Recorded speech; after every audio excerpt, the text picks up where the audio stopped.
all of the latest Miami Dolphins news going into Week 16 with the Dolphins at home playing against the Green Bay Packers. You are Locked On Dolphins, your daily Miami Dolphins podcast, part of the Locked On Podcast Network, your team every day.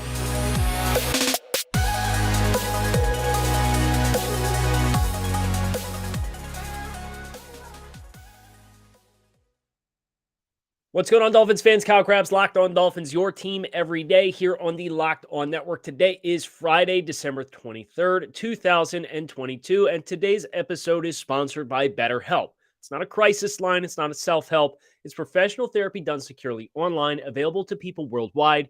They have a special offer for our listeners. Get 10% off your first month at BetterHelp.com/LockedOn.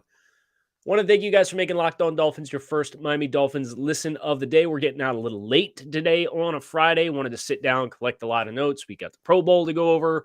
We got some player availability interviews. We got some Green Bay Packers news to get into and talk a little bit more about this matchup. And on top of that, I am a little under the weather.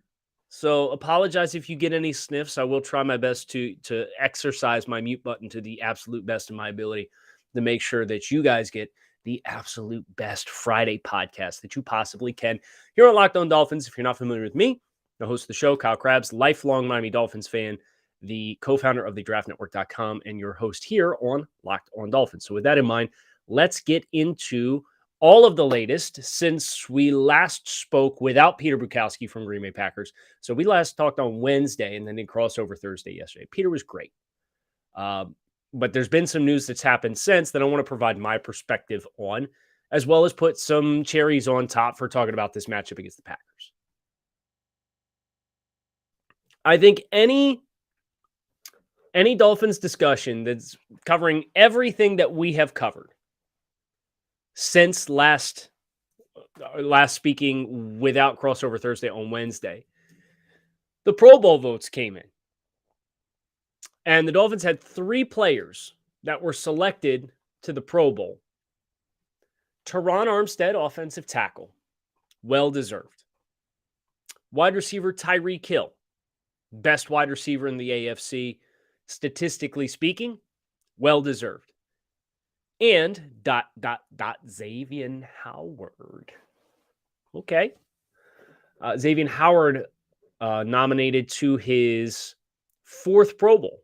Becomes just the 8th player in Dolphins history to start in 4 Pro Bowls, joining Dan Marino, Jim Langer, Jason Taylor, Dwight Stevenson, John Offerdahl, Richmond Webb, and Cameron Wake.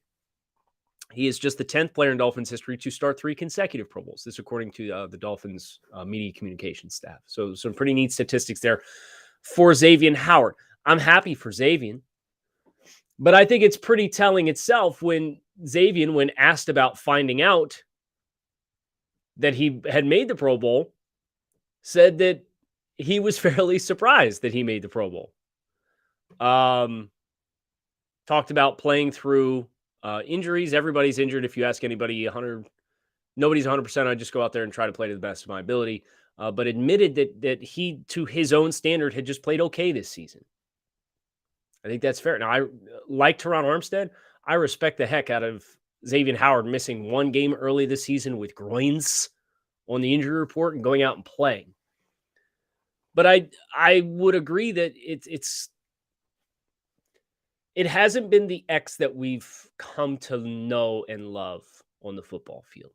The Dolphins had 5 first or second alternates. Those players: fullback Alec Ingold, first alternate; quarterback Tua Tagovailoa, first alternate; wide receiver Jalen Waddle, first alternate; defensive end Christian Wilkins, first alternate; outside linebacker Bradley Chubb, second alternate; and then safety Javon Holland and Mike Gesicki were also extended alternates further beyond that. The fact that the Dolphins finished with 3, in my mind, is still a joke and quite disrespectful. They say your best ability is availability, right? So if you are, on one hand, going to give Jamar Chase the benefit of the doubt over Jalen Waddle when Chase missed a month and Waddle has several hundred more yards of production and effectively the same amount of touchdowns and is averaging 18 yards a catch, and you're not going to put him on because, oh, well, Chase missed time. Well, then I would love to know the explanation for Tua Tagovailoa not being one of the three primaries when his statistics were hurt because he missed 2.5 games. Especially in spite of leading the fan voting and so like he was number one in fan voting for any player to any position. And then the coaches had their say and the players had their say. And he went from first to fourth. It's a tough sell for me, especially when you're going to turn around and give a player a bump over Jalen Waddle, who was exponentially more deserving in my mind than Jamar Chase this year. Jamar Chase is a phenomenal talent, but the purpose is not to identify who would you rather be starting a franchise with at the wide receiver position. And I think Waddle still got a case because if you go back and listen to the pre-2021 draft stuff, some of us had Jalen Waddle as the wide receiver one. It's what your resume says for this year. Jalen Waddle has been phenomenal, outstanding. Christian Wilkins, you kind of knew that was a loaded deck with Quinnen Williams, Chris Jones, and Jeffrey Simmons being the guys getting the call. It's the unfortunate realities. Christian Wilkins and his play is never going to be fully appreciated by people who don't watch all the games and see the impact, because you can sort the interior defensive linemen in the AFC by sacks alone. And guess who the top three were that got in? Not Christian Wilkins. Alec Ingold not getting in over Ricard and from Baltimore is kind of goofy too. Well, I was hoping we get 5 or 6. We didn't. It's fine. The last time the Dolphins had at least 3 players picked for the Pro Bowl was 2013. Miami had 4 selections that year: Brandon Fields, Brent Grimes, Mike Pouncey, and Cameron Wade. That stat also coming from the Dolphins media communications staff. And the last stat that I'll leave you with: 2023 Pro Bowl games are the first to feature at least 2 offensive starters for the Dolphins since 1995, when Marino, Sims, and Richmond Webb were all starters for the initial AFC squad. And if we're being honest, having an intellectually honest conversation, you should have 3 this year instead of 2. Because Jalen Waddle, definitively. You want to make the case about Joe Burrow and his production and okay, but then keep that same energy with Jalen Waddle. And they did not. And that's a bummer. But still very happy for the Dolphins. I hope none of the Dolphins play in the game, right? That's kind of the running joke for when they did the whole Pro Bowl reveal midweek on Wednesday night, was everybody saying, I hope I'm honored, but I hope I'm not available to play in the game because it's the week before the Super Bowl. And that's kind of the accepted thoughts that everybody has with the Pro Bowl games, right? Is it's an honor, it's a flawed system, and it's one of those things where you as a player, you hope you don't actually get into it, because that means you've got something else going on that you got to be ready for. So before we go any further here on the show, Turo is the world's largest car sharing marketplace. With Turo, you can book any car you want, wherever you want it, from a community of local hosts. You can browse a huge selection of vehicles for just about any occasion or budget. You can book that SUV or minivan for a family road trip, a pickup truck for some errands, or even test drive that electric vehicle you've had your eyes on. Every trip is backed by liability insurance. Terms, conditions, and exclusions apply. Forget boring rental cars and find your drive at Turo.com. Speaking of driving, can we all acknowledge the holiday season is coming up? Going to have a lot of opportunities to be out with friends and enjoy yourself. So please do so responsibly. Did you know that driving high is considered driving under the influence? That's right. Driving under the influence of marijuana is against the law in every state, even in states where marijuana is legal. It means you could get that driving high could get you a DUI. If you think law enforcement can't tell when you're driving high, you're wrong. Your friends can tell, your coworkers can tell, your parents can tell, everyone can tell. So what makes you think that law enforcement officers won't know when you're driving high? Driving under the influence of marijuana can slow your response time and change how you perceive time and speed. So even if you think you're fine to drive when you're high, you're not. The bottom line is if you feel different, you drive different, and driving high is driving under the influence. So remember, drive high, get a UI, paid for by NHTSA. We heard from some of the coaches on Thursday as well, and one of the ones that we heard from was Frank Smith, Dolphins offensive coordinator. And he was asked about Liam Eichenberg, and we've kind of been cresting up to this potential return for Liam to the lineup. And Coach McDaniel earlier in the week had communicated that Liam was playing his best ball at the time of his injury. So Frank Smith was asked what some of the areas were in which he felt Liam was having the most improvement. This was Frank Smith's response. Pass protection, for one, felt like his sets. He was really improving on the way he wants to play fundamentally. I think overall, just the little parts of execution to his operation and run blocking, but really pass protection, we saw great growth from him. He was really seeing how some techniques would really help him. I think it's a shame because he was starting to really take that on. That's why we're excited for whenever we can get it back in. Hopefully keep growing on all that. Okay. That doesn't leave a lot of wiggle room, right? And the Dolphins coaching staff was pretty direct about the Austin Jackson stuff as well. He's our right tackle. He's our right tackle. He's our right tackle. Well, then they have the time where it makes sense to put him into the lineup, and then he gets hurt at the end of the Houston game and is gone again. And now it's water under the bridge. But they've been talking Liam, right? So my expectation is when he's activated, it's go time, and he's going to be back in the lineup. There's a physical ceiling that Liam can bring that I don't think Robert Jones necessarily can, and that's something that as this Dolphins offense looks to build upon the performance that they had rushing the ball against the Bills, having more athleticism up front can really help move the needle there. And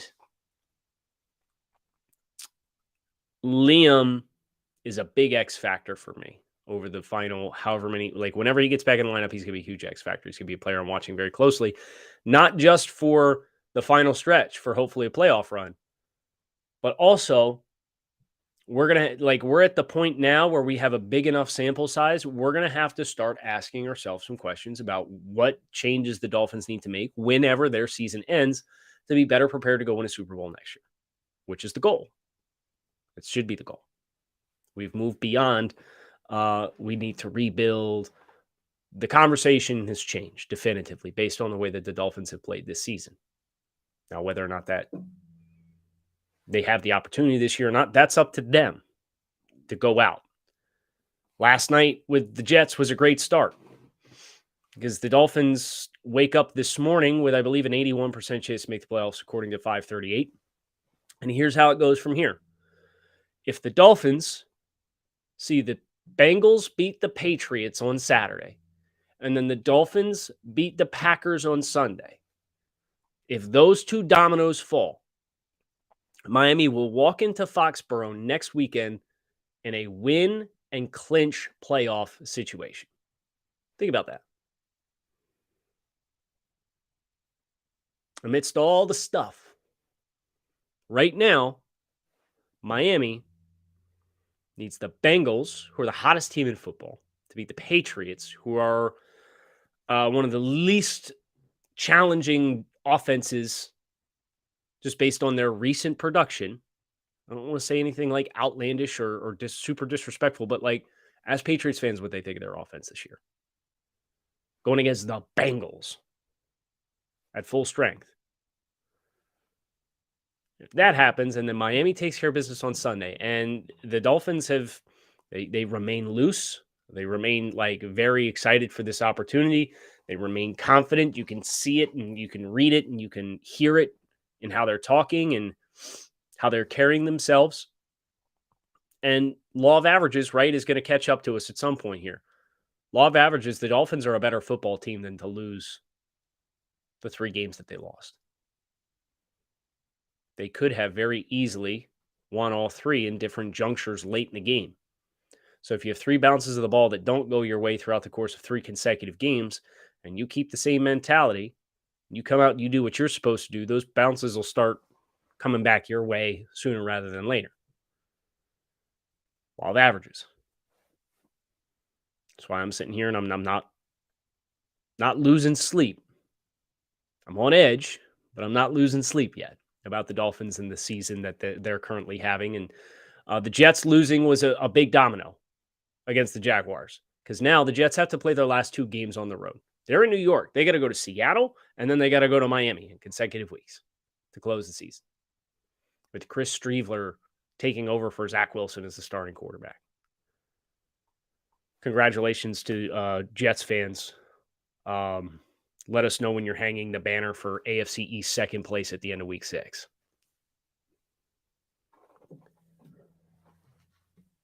Frank Smith also asked about Tua Tagovailoa. How have you seen quarterback Tua Tagovailoa develop over the course of the season when maybe his first read isn't there and how he has to go off script and make something happen for himself? This is an area for Tua that he's made big plays happen going all the way back to Alabama, but the sustainability of it is the challenge because he's not a height, weight, speed type guy, right? He's more quick-footed and quick twitch in short spaces than he is really getting outside the pocket. And when he really gets outside the pocket and gets on the move, unless he's coming downhill and throwing on the run to his left-hand side, which is his throwing arm side, he doesn't have access to the full field like a lot of the bazooka arm quarterbacks do, and that's fine. As long as you are selective in those opportunities, you make smart decisions in those opportunities. Here's what Frank Smith, I think ultimately we're pleased with how he's played. The season is always full of just learning opportunities for him and for all people involved in the game. We've been very pleased with how he's played. He's responded, he's learned, he's grown. 17-game season is a very long time, plus the preseason, plus training camp. So really there's ebbs and flows, especially when you're a younger player. Obviously, this is a new system for him. So I think ultimately overall, the way he's played, the way he's carried himself, the way he works with his teammates, we couldn't be more happy to have him here and keep having him as our quarterback. You know who else had some complimentary words for Tua Tagovailoa earlier this week? Aaron Rodgers. I want to make sure I get this quote right from Rodgers. But Rodgers was asked about Tua, and here's what he had to say. And this is Aaron's his own dude, right? Aaron Rodgers is a very unique character in the NFL scope. But one thing that you can be sure of, when you put a microphone in front of Aaron Rodgers, he's going to tell you exactly what he feels. He's not going to sugarcoat anything. So hearing this kind of commentary from Aaron moves the needle more for me, if we're being honest, than hearing it from a lot of other quarterbacks across the league, where it's very easy to just gas up your opponent and do this, that, the other thing. Aaron's not afraid to throw his own teammates under the bus, let alone talk a little smack. So here's what Rodgers said. I enjoy the way he plays, talking about Tua Tagovailoa. Plays on time and does a nice job with his eye control for a young player. Obviously, good pocket movement. He can extend plays. They've had a couple of pretty incredible fourth quarter comebacks this year where he's been super efficient. He has some great weapons, but I've been impressed with the way he plays and the way he handles himself, too. I think he handles himself with a lot of respect and class. I think that says a lot about a young player. That's cool. Let me be honest. That's a cool bit of feedback from Aaron Rodgers, of all people, for all quarterbacks that you could be going against. So, couple different perspectives on Tua Tagovailoa from the opposing quarterback and our team's offensive coordinator. And I certainly think the performance in Buffalo was a promising development for a player who had questions about performances in cold weather games and adverse conditions, and a continued step in the right direction. Right. Before we go any further, Bet Online is your number one source for all of your sports betting information. They have all of your needs dialed up whenever you need them. Get the latest odds and trends for every professional and amateur league out there, from pro football to college football to basketball, you name it. It's all at Bet Online. If you love sports podcasts, you can find those at Bet Online as well. The fastest and easiest way to get your betting info. So head to the website today or use your mobile device to learn more. Bet Online, where the game starts. So bringing this focus, we talked a lot about the Dolphins in a vacuum, and now we brought this back to the Packers with the game that is coming up on Sunday. The game Over at BetOnline, the Dolphins are favored by 3.5 points at home. So if you go to betonline.ag, 3.5 points is the current Dolphins spread. They are favored by Green Bay. David Bakhtiari, as of today, has not practiced yet this week. Head coach, Green Bay Packers head coach Matt LaFleur did say that Bakhtiari has a chance to practice today. He had an emergency appendectomy. He's been up or down with injuries. I know Bakhtiari this morning dropped a tweet that said, tough times don't last, but tough people do. So that could either mean I have survived the tough time or the tough time is continuing, but I will survive it. We're going to find out when they drop the injury report. But it was no joke for Bakhtiari. Now, he's, when healthy, one of the best offensive tackles in football. But if I look at the Packers' offensive line, even if Bakhtiari plays, Bakhtiari, Elton Jenkins, Josh Myers, John Runyon, Yosh Nijman, the Dolphins will have a definitive advantage with their defensive line against the Packers. And Bakhtiari hasn't played in 2 weeks, so there's almost a sense of even if Bakhtiari plays, he'll have to have knocked off the rust and will not have practiced all week with the exception of probably limited participation on Friday. He spent Thursday on an exercise bike at the practice facility.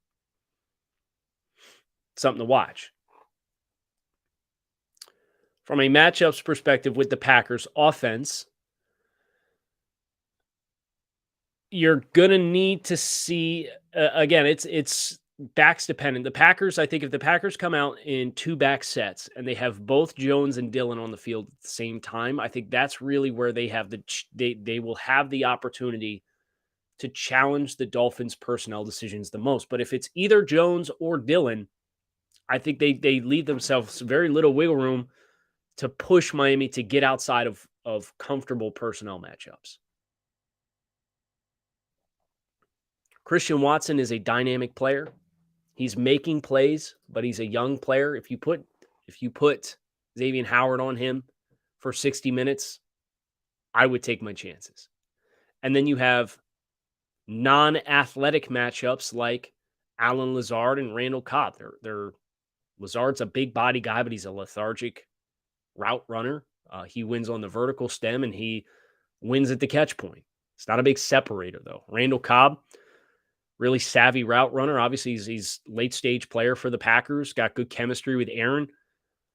But if you told me that you put Kader Kohu on Randall Cobb, I'd like your chances there, too, because Kader's going to have the recovery ability, even if Randall wins the route early.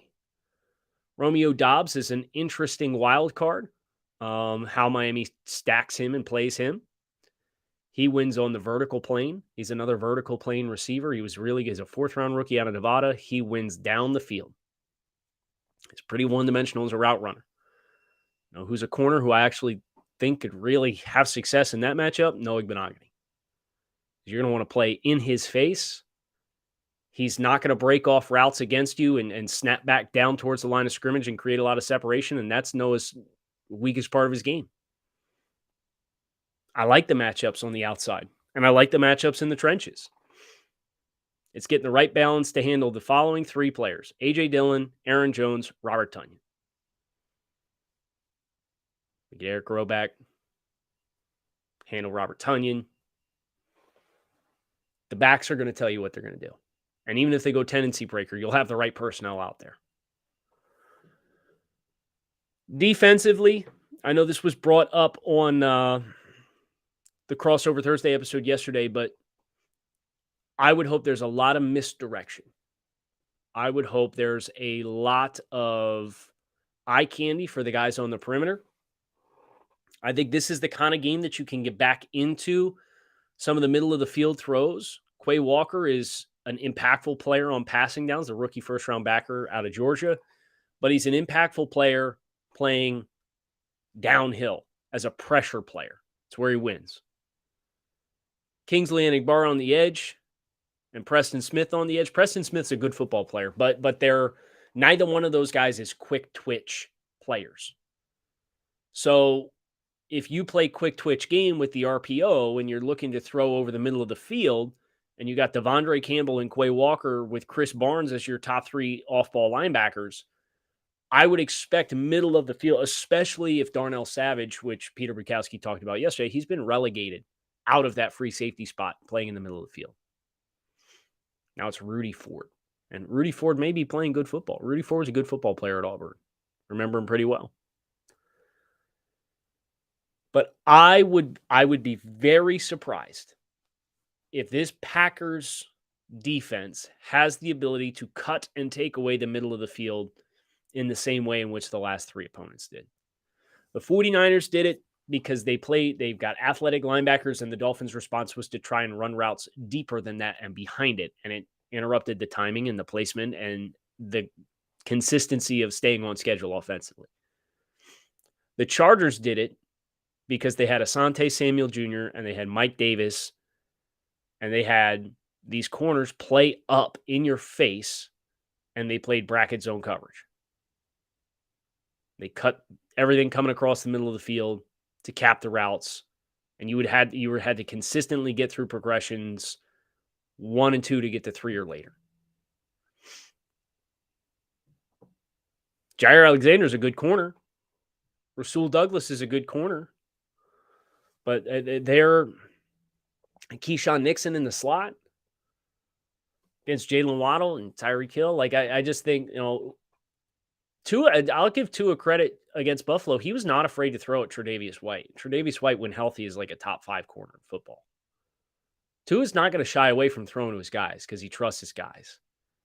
So, like, I know Jair Alexander hasn't been the top 5 corner that he's also shown the ability to be throughout the course of much of this season.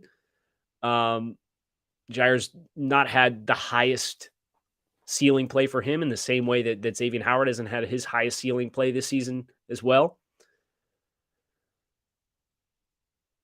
But Jair is a sticky guy who I think can play in the same way that like Asante Samuel did and really get into a guy's body and stay attached on him. They probably won't be afraid to press him. If they do, okay, then either look that way and expect your receiver to win early, or do the pick a side thing and pick a matchup early on. I think Miami would be wise to come back to some of the jet motion shallow crosses that they ran to Tyreek Hill against the Bills. And of course, the Bills took away the middle of the field because they had, they played their linebackers at deeper depths, and it allowed the Dolphins running game to get fired up and get rolling. And they also, like San Francisco, have 2 stud athletic linebackers. I don't think Green Bay has either of those variables. So for Miami, I'm looking for middle of the field passing to come back into focus in this game. But run the ball, right? Like, you got to be able to run the ball in order to do that. And Miami will have to be inspired with how they played last week and come back out and do the same thing. Now, here's the good news. Eric Rowe, Jeff Wilson, 2 key players from last week, have been limited participants with their respective hip and hamstring injuries all week to this point. Elijah Campbell coming back from the concussion, full participant, gives you another extra DB. So we don't have to live in a world where Clayton Fejedelem is playing defensive snaps.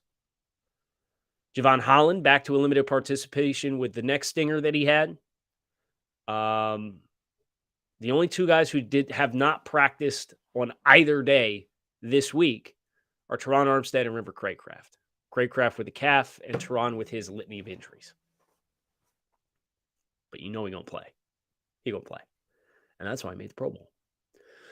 So all I want this holiday season is a Dolphins win, to be honest. I'm hoping we can get back into Club Dub and we could celebrate the holiday season. We could celebrate a Dolphins win together. And I will be here either way on Sunday night after the game.